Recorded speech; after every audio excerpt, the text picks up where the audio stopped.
Hello everybody and welcome back to the Old Gold and Black on this month of Nuno series of videos. I'm recording this now after about 8 of the videos have gone up and they haven't been too successful in terms of how many people are watching, but I'm not really interested in that. It's a personal reflection of Nuno's time at Wolves, but I have really enjoyed some of the comments that you've been putting in on the video, so if you wouldn't mind just keeping on doing that, and I'll keep on producing them for you, so thank you very much for that. If you do want to get in touch more, you can get in touch on Twitter at theoldgold1877 or on Instagram at theoldgoldenblack, and I think there's an email address as well which you'll be able to find somewhere on YouTube. I'll put it in the description maybe down below. So anyway, we've been through the first season of Nuno's time at Wolves. We've been through all those great memories. If you've missed those videos, then go back and check them out.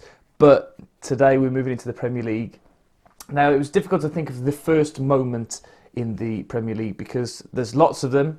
For example, the Everton game, I think, was just a very emotional and very good start to the Premier League season. But it's a couple of weeks later than that I've actually chosen, and it's the Manchester City draw, because that was the first moment that we really saw Wolves come into their own in the Premier League. I think we'd had a couple of good results with it. Well, we'd had a good result against Everton, but then we'd lost against Leicester despite playing really, really well in that away fixture. So it was the toughest challenge. Manchester City the season before had got 100 points and were blowing away the league, beating everybody in sight very, very comfortably.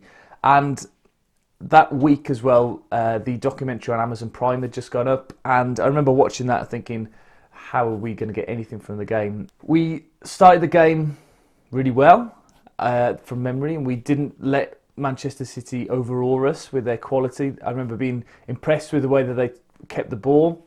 I also remember being shouted at by a chap who sat a couple of rows behind me because I kept jumping up when it looked like Wolves might score, and we had a bit of a set to at half time until he recognised me from my YouTube channel, which is quite surreal. But then Wolves took the lead in the second half with Boly's hand of God moment, so it wouldn't be allowed this season with VAR, but it was a magical moment when Wolves were leading the champions, and not just any champions, the best team I think in English, or certainly in the Premier League history. And then you would expect Manchester City to come back into the game, and they did with a very good header from Aymeric Laporte.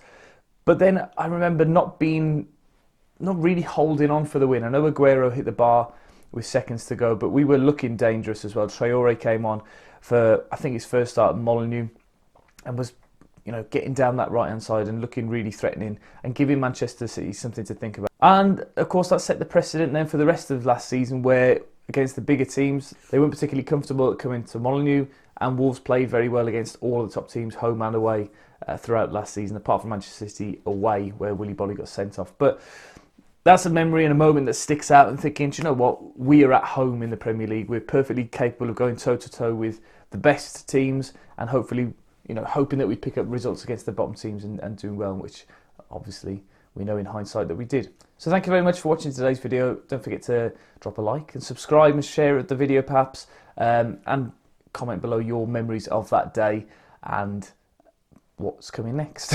Right, thank you very much. Bye-bye.